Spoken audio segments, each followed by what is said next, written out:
Now, a few weeks ago, I went on a boat trip with Conservation Officer Charlotte Neary. Now, it was to the lower reaches of this river, and we wanted to go out and enjoy the wildlife. Of course we did. But we also wanted to go out and look at some of the problems that an urban river like this faces. It's lovely, isn't it, out in the water? And I assume you go back 50, 100 years, this place would have been a hive of industry, would it? Oh, yeah, it was a bustling port.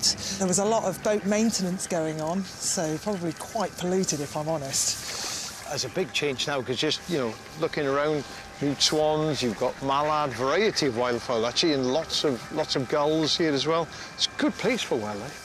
It is an amazing place. I mean, I saw an otter on the way into work today. Rub it in. Rub it in.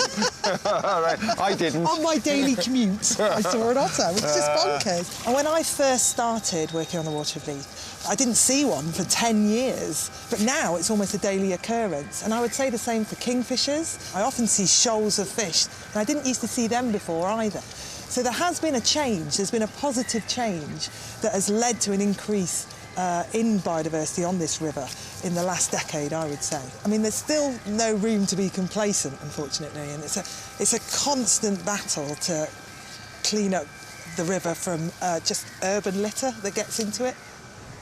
The litter flows downstream until it gets stuck here at the port. The last clean-up was only 2 weeks ago, and already a raft has formed. So now we've got to start to clean up all of this, have we?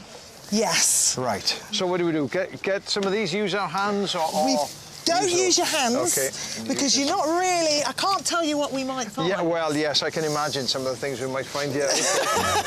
Let's get going. Yeah. There we go. There we are. Polystyrene. Yeah, there is always a risk that you're going to have a comedy Laurel and Hardy moment with one of these long litter pickers. Bit of hair gel there, look. Too late for me. Absolutely everywhere. Right. The nation. Let's have 5 minutes now. Put that down. I tell you one thing, it's hard work in your hands. Yeah. Grabbing all the time, but just, you know, we've only been here 6, 7 minutes, and just look at this. It's coming because of people are leaving them behind after they've had a packed lunch by the river, or it's coming from a bin that's overflowing and it's windblown. It's also coming through the street drains, and it's also coming from the combined sewage overflows as well. So there's lots of different things. I mean, it's us as a society, I think. We're using far too many things and not recycling them. Yeah. Look, it's going in.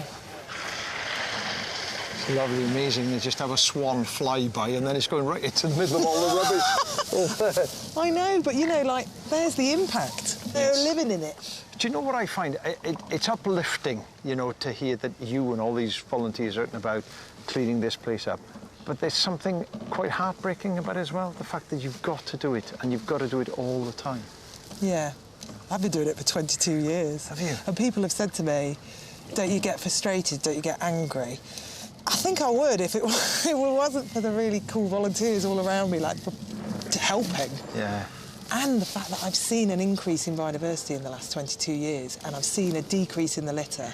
So although it seems really depressing, I can see the impact of our work and all of the volunteers' work, and I find that really encouraging. I just think it's incredible. Do you know what? It was lovely to be out on the water and see all that wildlife, but it was absolutely shocking to see all the rubbish. And just take a quick look at this here. This is the rubbish collected in 1 week by all the volunteers. And actually, we couldn't bring it, all of it here. There's more. Traffic cone. Look at that. We've got a hubcap, we've got a tray, a bread tray, we've got a child's scooter here, we've got bottles, we've got crisp packets, and of course we've got plastic, and more plastic. And actually this plastic is the focus of some new scientific research looking at young lamprey. And the work is being carried out by Flora Rendell Batty of the University of Stirling and the Centre of Ecology and Hydrology. And she looked at 5 different sites, and one of them is here in Edinburgh. Now, what exactly is a lamprey? Well, it's an old jawless fish. It has a sucker-like mouth that it uses to drag stones around in order to find somewhere to spawn, and also attaches onto bigger fish in order to feed. Now, flora used infrared microscopy to look for microplastics within their bodies, and the tragic thing is that she found plastic in every single sample she looked at. Now, it's bad enough that they're in the lampreys, but of course, further up the food chain, otters eat lampreys. And there's a female otter here that's caught a lamprey and is going to pass that on to her cub. And gradually, the likelihood is that it will accumulate in the body of the otter. And of course, what we have to remember is that we are part of that food chain as well. And there's something we can all do here. Don't use plastic if you can help it, and if you do, don't throw it away, please. Recycle.